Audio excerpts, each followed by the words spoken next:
Pro 4 FM, Suara Budaya Lampung. 88,5 Pro 4 Suara Budaya Lampung. Assalamualaikum warahmatullahi wabarakatuh. Tabi pun. Gimana kabarnya Mina Muakin dari Kanca Sunyi ini? Semoga sehat-sehat terus ya. Dan di kesempatan kali ini senang banget kita ketemu lagi dalam podcast obrolan di program 4 RRI Bandar Lampung. Dan pada kesempatan kali ini juga kita nanti akan ngobrol-ngobrol bersama ada 2 narasumber. Dan kali ini juga kita akan ngobrolin tentang peran komunitas dalam mendukung integrasi sosial penyandang disabilitas. Dan kali ini Mina Muagi di samping saya ya, ini sudah ada 2 narasumber yang juga nanti kita akan berbincang. Yang pertama ada Bapak Dr. Supron Ridisno MPDI. Beliau ini adalah Ketua LKS Yayasan Adaptif Lampung. Assalamualaikum Pak Supron. Waalaikumsalam warahmatullahi wabarakatuh. Baik, gimana kabarnya Pak Supron? Alhamdulillah sehat. Senang banget bisa ketemu lagi dengan Pak Supron ya. Karena biasanya kita by phone biasanya ya Pak ya. Iya betul. Ngobrolnya ya. Selanjutnya Mina Muagi di kesempatan kali ini juga ada Bapak Heryana Romdoni SEME. Beliau adalah pekerja sosial ahli Madya dari Dinas Sosial Provinsi Lampung. Assalamualaikum Pak Heryana. Waalaikumsalam warahmatullahi wabarakatuh. Gimana kabarnya Pak? Alhamdulillah baik. Baik ya, ini juga sering banget kita ngobrol tapi baru tatap muka lagi ya Pak ya setelah sekian lama. Dan pada kesempatan kali ini juga kita ngobrolin tentang peran komunitas dalam mendukung integrasi sosial penyandang disabilitas. Kalau kata pepatah, kita tuh kuat karena bersatu gitu kan ya Pak ya. Jadi tentunya peran komunitas di disabilitas di Provinsi Lampung juga sangat diperlukan dan sangat kuat juga ya. Dan kali ini nanti sebelum kita ngobrol ke Pak Heryana, mungkin ke Pak Supron dulu. Ini pengen nanya-nanya nih Pak Supron ya. Ini tentang peran komunitas lokal untuk membantu penyandang disabilitas untuk bisa beradaptasi dan juga bisa diterima di masyarakat sekitar untuk di Provinsi Lampung tuh ada nggak sih Pak Supron? Ya, saya kira kalau peran komunitas jelas ya bahwa memang banyak komunitas ya dalam organisasi dan kita adalah satu dari bagian komunitas itu ya, LKS Media Adaptif, dan kita berupaya bagaimana mendorong teman-teman disabilitas itu punya kemampuan, punya kepercayaan diri ya, punya pemikiran, punya sikap positif ya. Karena itu melalui media adaptif kita lakukan yang namanya kegiatan peningkatan kapasitas ya. Salah satunya melalui media pendidikan yang kita punya ini, dan pendidikan kita ini untuk mewadahi semua masyarakat. Artinya masyarakat yang disabilitas maupun yang non disabilitas kita wadi. Dengan begitu ada interaksi di antara mereka, dan ini adalah salah satu upaya kita bagaimana masyarakat itu lebih dini ya mengenal disabilitas, dan kedepannya tentu mereka akan lebih punya kesadaran ketika berhadapan dengan disabilitas ya, anak-anak itu dimanapun mereka berada. Nah, kegiatan yang lain saya kira dalam bentuk ya penguatan seperti pelatihan untuk teman-teman disabilitas, seperti pelatihan komputer bicara, kemudian pelatihan seperti public speaking gitu kan, kemudian pelatihan kewirausahaan yang baru saja kita kerjasamakan dengan sebuah perguruan tinggi yaitu budidayakan lele, atau kita membuat home industry seperti misalnya membuat deterjen gitu kan, membuat sabun cuci piring. Nah, itulah yang kita lakukan untuk membekali masyarakat, teman-teman warga binaan kita, supaya mereka memiliki kemampuan, memiliki kepercayaan diri untuk bisa hidup di masyarakat. Gitu. Jadi ternyata ini juga yayasan yang di Pak Supron naungi ini bukan cuma disabilitas ternyata ya Pak ya. Iya. Tapi juga menaungi warga ataupun anak-anak di lingkungan sekitar yang pengen juga ikutan belajar gitu ya Pak ya. Betul. Dan ternyata juga dibekelin, bukan cuma diajarin doang, ternyata dibekelin gimana caranya cari duit sendiri ya Pak ya.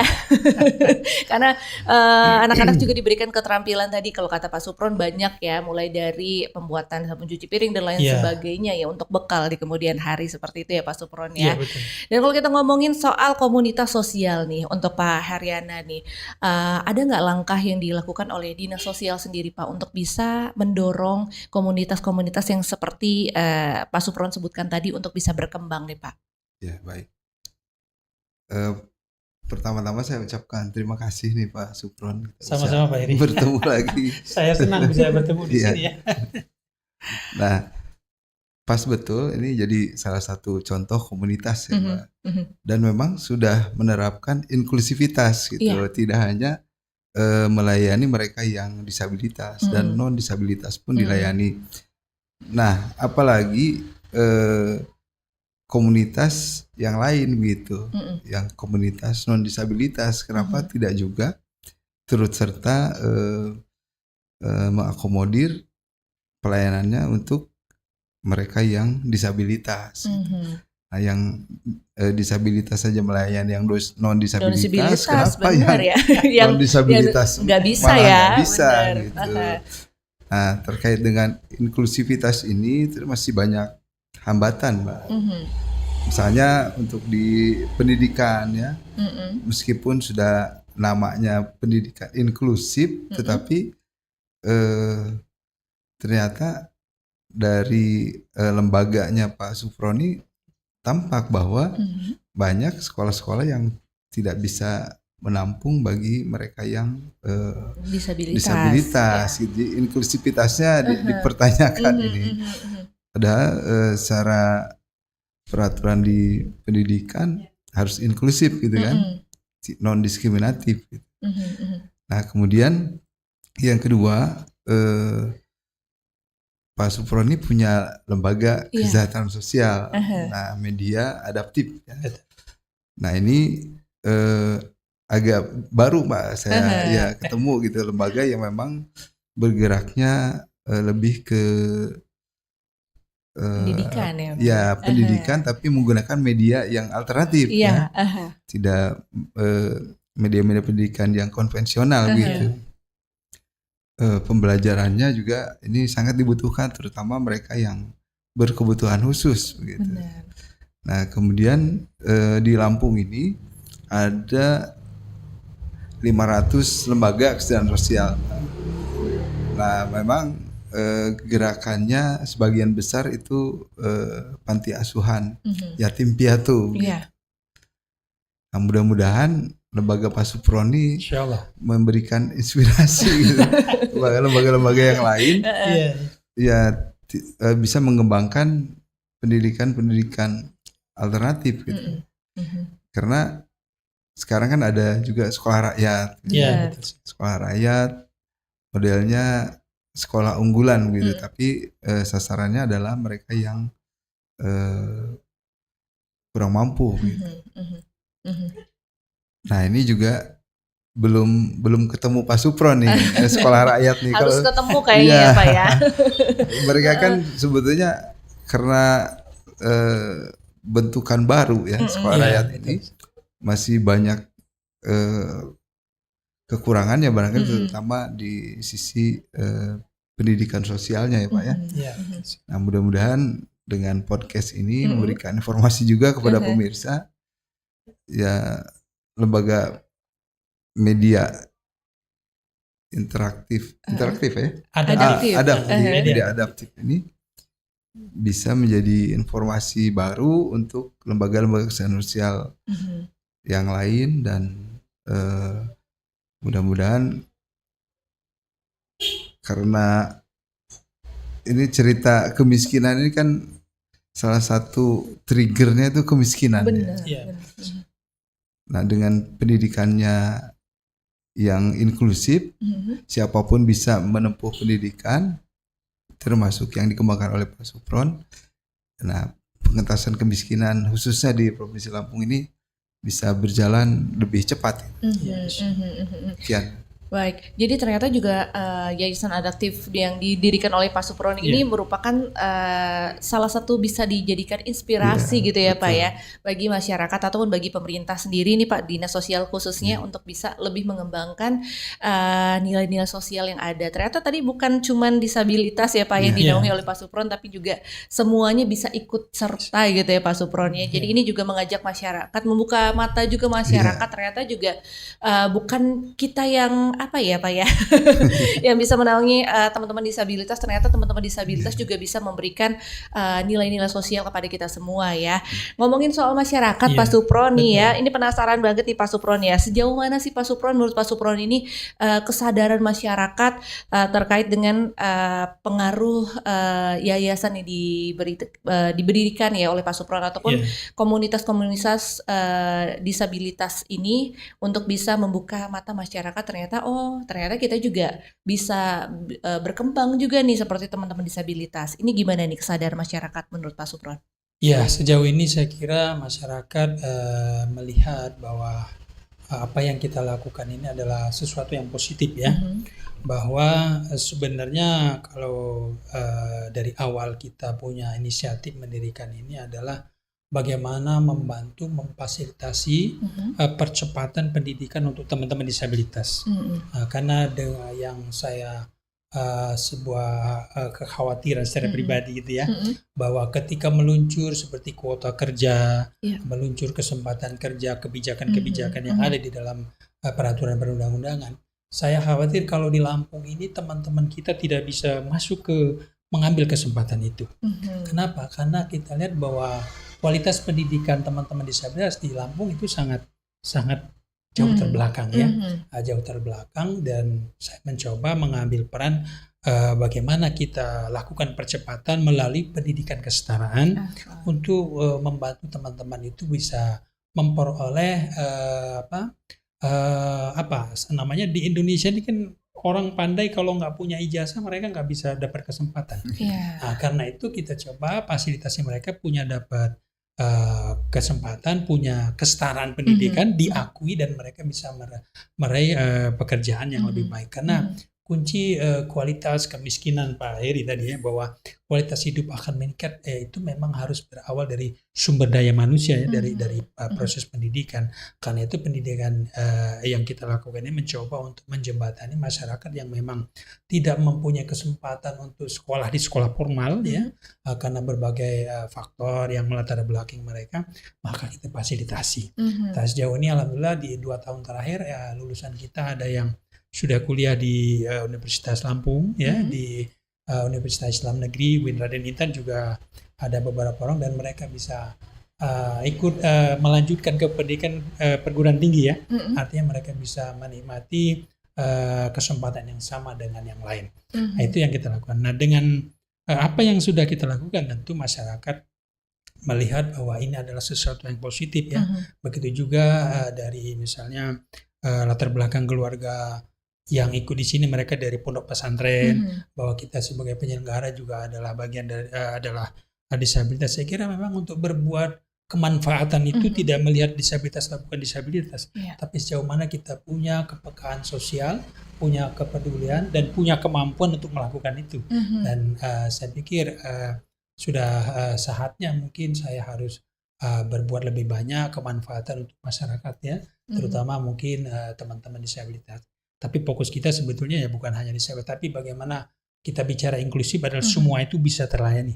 Semua masyarakat itu bisa memperoleh kesempatan yang sama, setara ya, dalam apakah dalam pendidikan, ketenagakerjaan, kesehatan, dan terlebih bagaimana mereka bisa hidup lebih baik, lebih bermartabat ya. Saya kira begitu Mbak. Wah, ini sebenarnya langsung kena ke hati ya Pak ya.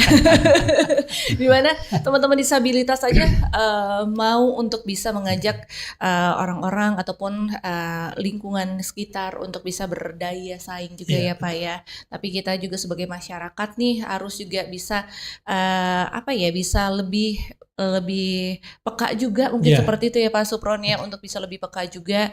Dan tadi sempat disinggung sama Pak Supron sedikit nih Pak terkait dengan kesetaraan ya Pak ya, kesetaraan mulai dari pendidikan tadi ya Pak ya, karena dimana tadi Pak Supron juga sempat menyoroti terkait dengan SDM yang berkualitas nih. Menurut Pak Supron sendiri gimana nih, apakah sudah sesuai nggak sih Pak kesetaraan kelas-kelas inklusi yang ada di Provinsi Lampung untuk bisa menampung anak-anak untuk bisa lebih berkembang nih Pak? Ya, kalau bicara inklusivitas dalam dunia pendidikan, saya kira masih banyak hal yang perlu kita benahi bersama ya. Sistem kita sudah bagus, dari regulasi sudah sangat kuat ya inklusivitas, tapi bagaimana membangun kesadaran masyarakat. Masyarakat itu tidak hanya mereka sebagai konsumen pendidikan katakanlah ya, mereka yang belajar, mereka yang sekolah, tapi juga kita yang ada terlibat dalam penyelenggara pendidikan, apa guru dalam konteks manajemen juga harus memahami sebetulnya bagaimana kita mengelola institusi, mengelola pembelajaran yang benar-benar inklusif.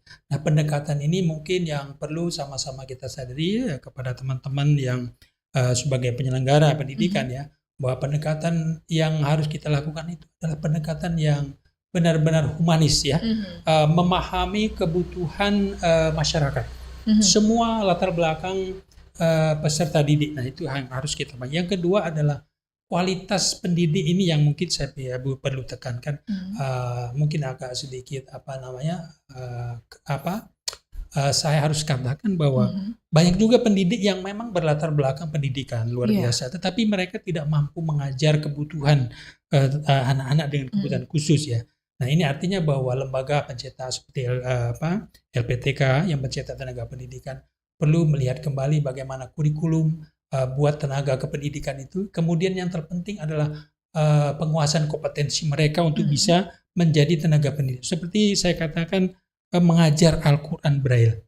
Itu kan ada di kurikulum sekolah SLB ya. Mereka punya hak untuk mendapatkan pengajaran itu. Tapi saya belum menemukan di Lampung ini mana mereka yang mampu untuk mengajarkan Al-Quran dengan huruf Braille. Nah, inilah yang saya ingin tekankan juga. Kita berharap kepada pemerintah daerah tentu bagaimana mendorong guru-guru itu punya pengetahuan, terlebih penguasaan untuk teknik mereka bisa mengajar ya dengan pendekatan yang humanis, dan terlebih penting bagaimana mereka punya pengetahuan terkait dengan etiket interaksi dengan penyandang disabilitas. Karena kunci keberhasilan untuk kita melakukan penguatan bagi disabilitas, pertama kita memahami ragam disabilitas itu dengan berbagai hambatannya. Yang kedua, kita harus paham bagaimana etika berinteraksi dengan mereka. Dan yang ketiga adalah akomodasi yang layak yang memang dibutuhkan oleh mereka. Nah, 3 kunci ini saya kira ada di dalam regulasi, di berbagai peraturan kita. Tapi bagaimana ini terimplementasi ini yang saya kira yang butuh kita dorong kepada pemerintah untuk semakin memberikan penguatan ya. Kita tidak hanya fokus bagaimana penyediaan media alat dalam bentuk fisik, tapi ini etika interaksi, memperlakukan seseorang dengan bermartabat, menghargai, menghormati keberadaan mereka, itu sangat mendorong gairah hidup bagi teman-teman disabilitas. Tapi kalau mereka diberikan stigma, maka mereka putus asa. Bagaimana mereka mau bergairah hidup kalau mereka secara mental, secara psikologis mereka tidak diakui oleh lingkungan ya. Nah, jadi etika interaksi dan kebutuhan terkait dengan akomodasi yang layak itu menjadi penting. Dan sekarang sudah banyak juga dukungan secara institusional ya. Di beberapa perguruan tinggi ada unit layanan disabilitas segala macam ya. Nah, ini juga perlu dioptimalkan. Saya kira di berbagai banyak bidang juga memandatkan unit layanan disabilitas. Di bidang ketenagakerjaan itu di Snaker ya, unit layanan disabilitas. Kemudian di bidang pendidikan di beberapa perguruan tinggi, dan saya juga menyoroti bahwa unit layanan disabilitas untuk sekolah-sekolah ini belum ada. Padahal peraturan di Kemenristek Pendikti yang tahun lalu 2023 itu sudah terbit bagaimana implementasi dari akomodasi, salah satunya ada keberadaan super sistem layanan unit disabilitas. Nah, ini juga harus melibatkan teman-teman disabilitas. Kenapa? Karena ketika kebijakan itu tidak melibatkan teman-teman disabilitas, maka kebijakan itu tidak akan menyentuh kepada kebutuhan yang senyatanya dihadapi oleh masyarakat. Itu sebenarnya kata kunci yang ingin kita dorong kepada pemerintah ketika mereka membuat regulasi, membuat kebijakan, maka libatkanlah. Saya bertanyakan mereka sesungguhnya kebutuhan itu seperti apa. Karena di dalam prinsip memberikan pelayanan kepada disabilitas tidak boleh berasumsi. Kalau yang berasumsi bukan orang disabilitas itu bisa keliru. Bisa keliru ya. Nah, tapi kalau disabilitas yang menyatakan mereka yang mengalami, mereka yang merasakan, insya Allah itu akan sampai dan menjawab kebutuhan yang senyatanya dihadapi teman-teman disabilitas. Baik. Ini sebenarnya banyak hal yang pengen dikupas lagi ya Pak Supron ya, dan juga Pak Heriana. Nanti ditahan dulu, dan nanti kami juga masih akan terus hadir menemani Anda Mina Muwaki. Tetap bersama kami di podcast Tiada Hari Tanpa Berkarya. RRI Digital dengan tampilan baru, berbagai konten kolaborasi dari berbagai program nasional. termasuk siaran visual langsung, siaran radio langsung, daftar putar musik, podcast, berita video, dan berbagai fitur interaksi pengguna dalam permainan. Berbagai konten menarik seperti suka, komentar, dan berbagi, serta obrolan langsung dengan penyiar dan pengguna. Pesan langsung dan fasilitas obrolan pribadi antara pengguna aplikasi juga tersedia. RRI Digital tersedia di Google Store dan App Store. RRI Digital. Masih kembali bersama kami di podcast RRI Program 4 Bandar Lampung, Tiada Hari Tanpa Berkarya. Dan kesempatan kali ini juga masih berbincangnya cukup panas ya, terkait dengan peran komunitas disabilitas ya. Dan tadi juga sempat disampaikan oleh Pak Supron banyak hal ya, yang ini kayaknya catatannya banyak ya Pak Supron ya, yang kayaknya wah PR nih ya, banyak banget nih ya. Masih banyak yang harus dibenahi lagi supaya kita juga lebih aware juga, lebih peka juga seperti itu ya Pak Supron ya.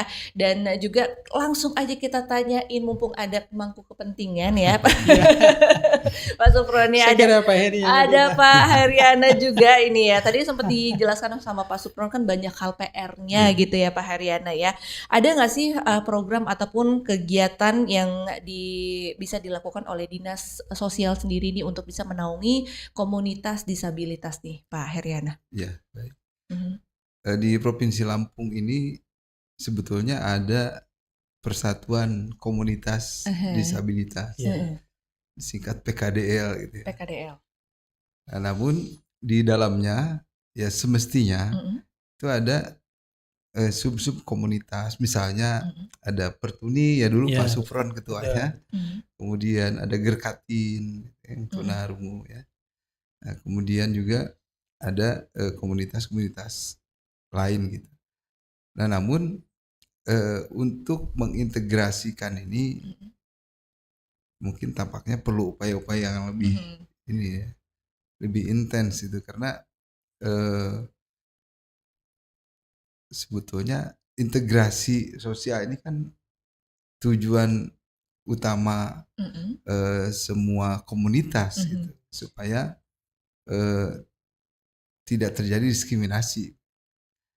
Nah, dengan adanya inklusivitas tadi, namun komunitas-komunitas ini barangkali perlu disosialisasikan bahwa kalau tujuannya sama, kenapa kita tidak bersatu gitu.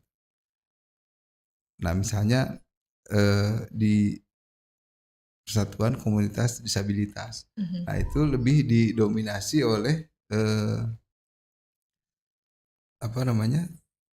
komunitas didominasi oleh komunitas mungkin Pak Supron ragam tertentu ya Pak? Ya tertentu lah, jangan disebutin. Tapi yang yang sudah mapan itu ya itu tadi Pertuni dan yang Gerkatin, dan Gerkatin. Nah, mudah-mudahan komunitas lain juga mencontoh seperti itu. Nah, jangan sampai juga ya dijadikan kepentingan untuk kelompok tertentu gitu. Karena banyak komunitas yang isinya ternyata bukan mereka yang terkait dengan disabilitas gitu.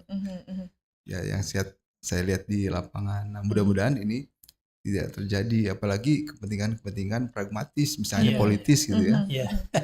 Karena biasanya menjelang pesta politik, nah ini mulai banyak yang memanfaatkan. Nah, sementara substansinya tidak tersentuh, misalnya pendidikan seperti lembaga yang dijalankan oleh Pak Supron. Kemudian pemberdayaan, nah ini lebih penting lagi, pemberdayaan ekonomi gitu, karena setelah berpendidikan, apabila peluang usaha atau peluang pekerjaan tidak terbuka, tidak inklusif, nah ini jadi masalah baru juga. Jadi pengentasan kemiskinan tidak akan selesai gitu kalau tidak berkelanjutan. kalau tidak ada tindak lanjutnya. Nah, oleh karenanya komunitas-komunitas apapun gitu ya yang ada di Lampung ini, terutama yang terkait dengan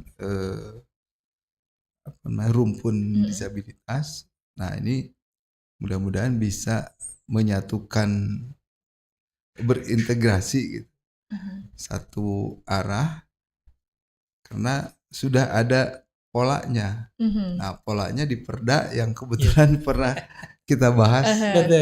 Pak Supronnya nomor 7 Pak ya, peraturan daerah nomor 7 tahun 2021 tentang penyelenggaraan kesejahteraan sosial bagi penyandang disabilitas. Nah, jadi payung hukumnya sudah ada, tinggal implementasinya barangkali.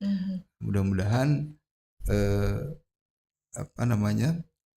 kawan-kawan di legislatif ya, selaku pengusung Perda ini ya tidak berhenti sampai selesai Perda begitu. Nah, dengan adanya misalnya pas waktu-waktu reses gitu kan, mereka kembali diingatkan dengan Perda ini karena masih banyak PR-nya seperti yang disampaikan oleh Pak Supron tadi. Kan. Baik. Jadi sebenarnya payung hukumnya juga udah ada gitu ya Pak Haryana ya. Tinggal implementasinya aja harus kita awasi lagi sesuai dengan kebutuhan teman-teman disabilitas atau enggak sebenarnya ya. Dan pastinya juga kan ini banyak tantangan, mulai dari pemerintahan juga banyak banget tantangannya juga ya, dan juga dari teman-teman disabilitas. Nah, sejauh ini Pak Supron jalani nih bersama teman-teman di komunitas disabilitas ini, tantangan terbesarnya itu apa sih Pak Supron? Ya, saya kira memang tantangan kita pertama dari internal disabilitas itu sendiri, bagaimana kita membangkitkan semangat mereka, gairah untuk bisa mereka berkembang ya, mereka maju. Karena banyak juga teman-teman disabilitas yang tinggal di desa Pak Heri ya, tinggal di kabupaten, mereka akses informasi, akses transportasi dan komunikasi juga terbatas. Ini juga menjadi tantangan kita bersama ya. Kemudian kesadaran keluarga itu juga sangat berpengaruh terhadap perkembangan teman-teman disabilitas. Kalau dari sisi di luar dari disabilitas, saya kira terkait dengan bagaimana tadi ya stigma masyarakat. Tapi stigma ini saya kira kita akan coba berbuat positif ya, selalu membangun kesadaran masyarakat. Dengan masyarakat melihat sisi positif, saya kira ke depan juga akan terhapus ya. Walaupun secara sistem sebetulnya kita harus membangun dari mulai anak-anak itu sekolah. Jadi anak-anak misalnya di TK itu diperkenalkan disabilitas itu apa. Mereka sudah harus punya kesadaran dari awal. Ketika mereka nanti besar, mereka menjadi pejabat, menjadi pengusaha, mereka sudah punya gambar, disabilitas itu bagian dari masyarakat. Bahwa disabilitas itu ada bagian keragaman masyarakat. Dan itu tidak bisa diabaikan dari komunitas sosial. Maka di situ sudah ada kesadaran oleh masyarakat gitu ya. Artinya bahwa secara sistem harus ada penanaman ya, pengetahuan awal kepada peserta didik siapa disabilitas, bagaimana bersikap terhadap disabilitas ya. Itu saya kira yang juga masih menjadi tantangan. Dan terkait dengan pemerintah, saya kira memang yang kita butuhkan adalah komitmen dari pemerintah, tidak berhenti menerbitkan regulasi tanpa ada tindak lanjut gitu ya. Seperti Pak Heriawan sampaikan, regulasi ini memang harus dilaksanakan. Kenapa? Karena sebenarnya regulasi ini menjawab kebutuhan masyarakat dan ini akan meringankan beban pemerintah. Kenapa saya katakan begitu? Kalau masyarakat disabilitas diberdayakan, mereka bisa hidup secara mandiri. Mereka ini luar biasa nih kontribusinya terhadap pertumbuhan ekonomi. Iya kan? Kalau disabilitas bisa bekerja, mereka bisa menghidupi dinas sosial, pemerintah kita tidak perlu memberikan PKH, tidak perlu memberikan bantuan yang lain. Mereka sudah bisa. Artinya sekian ribu disabilitas mampu berkarya, mereka punya kontribusi dong terhadap pertumbuhan ekonomi. Ya kan? Ini artinya bahwa pemerintah membuat kebijakan bukan sebuah beban, tapi ini adalah sebuah investasi ke depan untuk kita membangun bangsa ini, membangun masyarakat, membangun negara ini supaya ya kesejahteraan itu memang benar bukan sekadar visi dan misi yang tertulis di setiap ditempel di dinding-dinding gitu ya. Tapi visi dan misi itu benar-benar dirasakan oleh masyarakat. Saya kira begitu, Mbak. Berarti ini juga ternyata mulai dari kecil tuh sudah ditanamkan juga ya, ternyata hidup berdampingan. Dan tadi itu kelas-kelas inklusi juga bukan hanya ada di sekolah-sekolah SLB ya Pak ya, tapi juga harus ada di sekolah-sekolah reguler lainnya supaya juga anak-anak juga bisa paham ya. Ini juga ada teman-teman kita juga yang disabilitas seperti itu ya, bagian dari mereka semua. Nanti kita akan ngobrol-ngobrol lagi Pak Heriana dan juga Pak Supron, tapi kita jeda dulu, tetap bersama kami di podcast Pro 4. Selamat datang di era digital baru. RRI News kini hadir di genggaman Anda dengan aplikasi mobile terbaru. Temukan berita online terkini, cepat, dan terpercaya langsung dari perangkat Anda dengan fitur pembaruan berita real time dari aplikasi mobile RRI News. Anda tak akan pernah ketinggalan informasi. Nikmati kemudahan akses berita nasional dan internasional, berita terpopuler, dan video berita terbaru kapan saja dan di mana saja. Dilengkapi dengan teknologi terkini, aplikasi mobile RRI News memberikan pengalaman membaca yang lebih baik. Dapatkan notifikasi berita penting langsung di layar ponsel Anda. Jelajahi kategori berita yang Anda minati, mulai dari politik, ekonomi, budaya, hingga olahraga. Anda juga bisa berbagi berita penting kepada teman dan keluarga melalui media sosial dan aplikasi pesan, menjaga Anda tetap terhubung dengan dunia di sekitar Anda. Memiliki jaringan lebih dari 80 microsite tersebar dari Sabang sampai Merauke, serta memiliki tren pembaca yang semakin meningkat. RRI News menghadirkan liputan berita terlengkap dan terkini dari seluruh Indonesia. Unduh sekarang di Google Play dan App Store aplikasi mobile RRI News, membawa dunia ke dalam genggaman Anda. Aplikasi mobile RRI News, berita terkini dan terpercaya dalam genggaman Anda. Mina mewakili Kanca Sunyini masih kembali bersama kami di podcast Tiada Hari Tanpa Berkarya, ngomongin soal peran komunitas disabilitas yang tentunya ini sangat luar biasa ya, yang disampaikan oleh Pak Supron, dan juga tadi kita ngobrol-ngobrol juga sama Bapak Heriana Romdoni dari Dinas Sosial ya. Kalau tadi sempat dijelaskan banyak sekali juga kebutuhan-kebutuhan yang memang diperlukan juga ya Pak ya sama teman-teman disabilitas sendiri. Tadi ada pelatihan-pelatihan ya, dan buat dinas sosial sendiri untuk Pak Heriana nih, yang mungkin ini juga bisa menjawab pertanyaan dari masyarakat luas ya. Sebenarnya peran dari dinas sosial ini untuk pelatihan teman-teman disabilitas itu seperti apa nih Pak? Ya, dinas sosial secara spesifik bukan lembaga pelatihan ya Mbak. Oke, iya maksudnya Ya, ada pelatihan ya. yang disampaikan Nah, kah atau namun ada pembinaan gitu? Ya, di panti ya, panti sosial milik provinsi itu ada unsur pelatihannya begitu. Demikian juga seperti di sekolah rakyat, Pak. Sekolah rakyat juga ada unsur vokasinya. Nah, sehingga kalau tidak melanjutkan sekolah berarti bekerja atau kuliah gitu. Pendidikan lanjut. Pilihannya hanya seperti itu. Iya. Nah, kemudian di samping panti-panti punya provinsi juga dinas sosial membina lembaga kesejahteraan sosial atau panti-panti milik masyarakat gitu. Nah, di lembaga-lembaga masyarakat atau komunitas ya. Iya. Nah, komunitas ini kalau di nomenklaturnya pemerintah itu lembaga kesejahteraan sosial namanya. Ini aja istilah aja mungkin yang berbeda.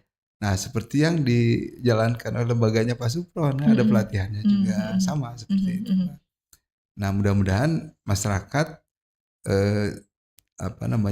jangan cepat putus asa gitu ketika misalnya mengalami disabilitas. Karena disabilitas ini banyak yang tidak terduga, misalnya karena kecelakaan atau sakit dan sebagainya, tiba-tiba jadi disabilitas. Nah, sementara pendidikan itu adalah wajib ya, minimal sampai tingkat SMA. Nah, untuk itu banyak lembaga-lembaga di samping pendidikan formal juga pendidikan non formal seperti yang dikembangkan oleh Pak Supron tadi. Nah, harapan saya seperti itu, Mbak. Jadi masyarakat ini khususnya bagi disabilitas itu terbuka aksesnya, semua aksesibilitas ya Pak ya. Tidak terbatas hanya akses informasi, pendidikan, ekonomi juga begitu. Nah, sehingga di masyarakat itu tidak ada sekat gitu. Tidak ada diskriminasi, sama mempunyai hak dan kewajiban selaku warga masyarakat. Berarti ini juga tadi sempat saya kutip juga ya Pak ya, omongan Pak Heryana, ternyata semua orang ini bisa kemungkinan untuk mengalami disabilitas ya, karena mungkin karena tadi ada kecelakaan dan lain sebagainya, sehingga kita juga berpotensi seperti itu ya Pak Heryana untuk bisa menjadi disabilitas ya. Jadi oleh karena itu dukungan masyarakat juga sangat diperlukan juga ya Pak ya, untuk bisa membangun komunitas disabilitas semakin kuat ya. Nah, menurut Pak Heryana sendiri sejauh ini masyarakat, dukungan masyarakat itu seperti apa sih Pak untuk komunitas nih? Menurut dari kacamata dinas sosial sendiri ini gimana nih Pak? Komunitasnya sangat berperan, Mbak. Nah, karena dipastikan bahwa pemerintah itu tidak akan mampu melayani seluruh masyarakat khususnya yang disabilitas. Nah, oleh karenanya peran komunitas yang mampu menjadi alternatif dan mampu berbagi dengan pemerintah gitu, yang kapasitasnya sangat terbatas untuk sama-sama membina, mengembangkan potensi mereka yang mengalami disabilitas. Nah, sehingga tidak ada sekat lagi sama disabilitas, non disabilitas, dan itu hanya sebutan saja. Sebenarnya kita sama-sama manusia yang memberi hak dan kewajiban. Baik, berarti supaya nggak ada batasan boundaries ya antara disabilitas dan juga non disabilitas ya. Kita kembali Pak Supron nih, Pak Supron. Ini penasaran nih Pak Supron ya. Ada nggak gimana sih Pak Supron caranya agar cara komunitas memastikan bahwa suara penyandang disabilitas ini bisa ikut didengar dalam pengambilan keputusan kebijakan yang sempat tadi disinggung oleh Pak Supron? Ya, inilah sebetulnya juga menjadi tantangan kita di beberapa peraturan daerah yang tersusun ya. Itu memang sudah meluncur duluan tanpa juga ada keterlibatan disabilitas dalam proses penyusunannya gitu ya. Memang prinsip kita di dalam CRPD, kita punya CRPD itu komitmen global terkait dengan pemenuhan hak disabilitas ya. Salah satu prinsipnya bagaimana meaningful participation, artinya partisipasi bermakna disabilitas itu. Bahwa disabilitas hadir di sebuah pertemuan, hadir di sebuah meeting, hadir di sebuah kegiatan itu bukan sekedar hadir, tapi punya kontribusi ya. Nah, kontribusi inilah yang mungkin kita ingin dorong. Bagaimana mengupayakan ini ya, kita selalu meningkatkan kapasitas teman-teman. Pengetahuan termasuk juga dalam, misalnya saya contohkan beberapa tahun terakhir saya terlibat di dalam peningkatan kapasitas penanggulangan bencana inklusif ya. Nah, itu ada pelatihan fasilitator untuk teman-teman disabilitas. Nah, di situ diajarkan etika berinteraksi, berkomunikasi ketika terjadi bencana. Teman-teman disabilitas juga mereka punya hak mendapatkan perlindungan ketika dalam kondisi bencana ya. Nah, ini juga bagian dari bagaimana kita mengupayakan keterlibatan bermakna disabilitas ya. Nah, tentu saja kalau dalam konteks kebijakan memang kita lebih banyak suka terlewat gitu ya. Nah, tapi ini saya kira kita harus bangun, sekali lagi tadi Pak Heri sampaikan bahwa komunitas disabilitas ini harus berjaring. Semua ragam disabilitas harus punya pemahaman yang utuh terkait dengan apa itu disabilitas, konsep disabilitas, kemudian regulasi yang ada, sehingga kita bisa bersama-sama untuk menyuarakan pemenuhan hak disabilitas ini kepada pemerintah. Tanpa kita tidak paham itu ruang lingkup dari kebijakan, ruang lingkup dari regulasi, ya kita mau bicara apa gitu ya. Tapi kita juga berusaha untuk memahami regulasi, memahami bagaimana mekanisme pengambilan keputusan ya. Saya kira itu yang selalu kita dorong kepada kawan-kawan komunitas untuk bisa tahu, bisa paham, sehingga mereka bisa ambil peran. Karena sebetulnya ya peran serta kita secara politik itu bukan hanya ketika kita memilih waktu pemilihan umum atau waktu pilkada gitu ya, atau pilkot Pak. Iya. Tapi juga termasuk di forum-forum musyawarah seperti musrenbang. Mulai dari tingkat musrenbang di tingkat desa ya, kecamatan, kabupaten, tingkat provinsi, itu ada keterwakilan disabilitas. Kalau kita bicara inklusivitas, maka kita mesti lihat program yang ada di kabupaten, di pemerintah provinsi, apakah program itu sudah mencerminkan inklusivitas. Nah, kita bisa lihat di situ ya, program-program yang ada itu. Nah, saya kira sudah jelas kalau regulasi bahwa fasilitasi untuk keterlibatan disabilitas secara bermakna dalam konteks kebijakan itu sudah sangat kuat. Tapi bagaimana mereka bisa masuk ke situ, itu yang kita perlu lakukan penguatan seperti yang saya sampaikan di awal. Teman-teman perlu punya penguatan pengetahuan terkait dengan kebijakan itu sendiri. Gitu Mbak Zika. Baik. Jadi ini sebenarnya juga menjadi catatan khusus juga ya Pak Supron ya, untuk pemerintah, untuk kita semua juga, bahwa kita juga ketika mengambil satu kebijakan juga khususnya untuk pemerintah bisa melibatkan teman-teman dari disabilitas juga ya Pak Supron ya.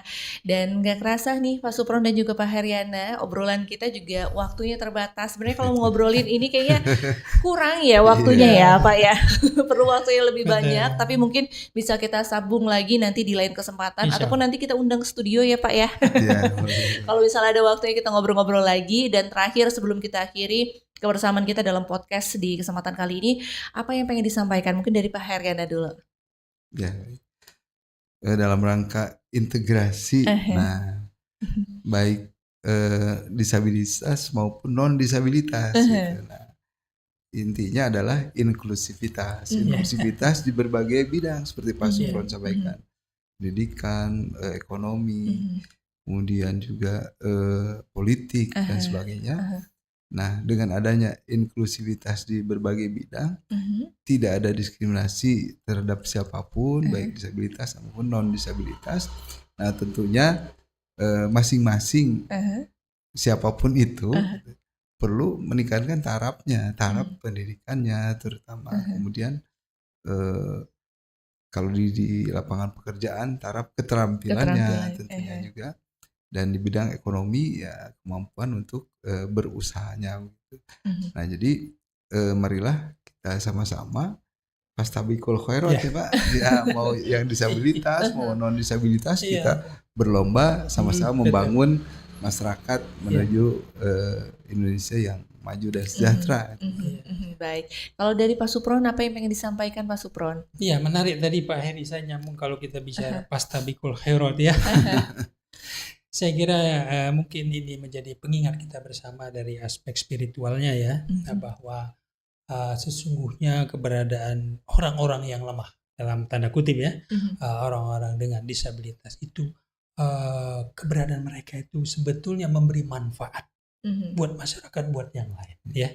Kalau saya sebagai orang muslim ya, itu ada sebuah kata bijak, sesungguhnya engkau itu akan ditolong dan diberi rezeki melalui orang-orang yang lemah.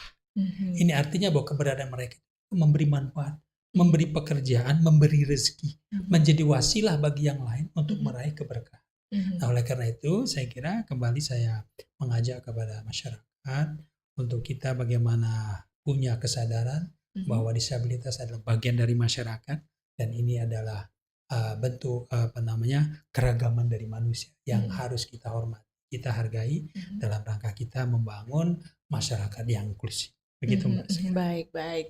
Terima kasih juga untuk Pak Supron dan juga Pak Heryana sudah meluangkan waktu untuk ngobrol-ngobrol ya. Dan mungkin kayak tadi kita bakalan sambung lagi obrolan kita di lain kesempatan. Dan demikian Bina Muwaki obrolan kita di kesempatan kali ini, dan semoga apa yang tadi disampaikan oleh Pak Heryana dan juga Pak Supron juga bisa menginspirasi untuk kita semua, dan kita bisa menghargai dan juga bisa mendukung ya teman-teman disabilitas untuk bisa lebih berkembang. Jangan kemana-mana Bina Muwaki, karena podcast masih bakalan seru dengan episode lainnya. Terima kasih atas kebersamaannya. Sampai jumpa.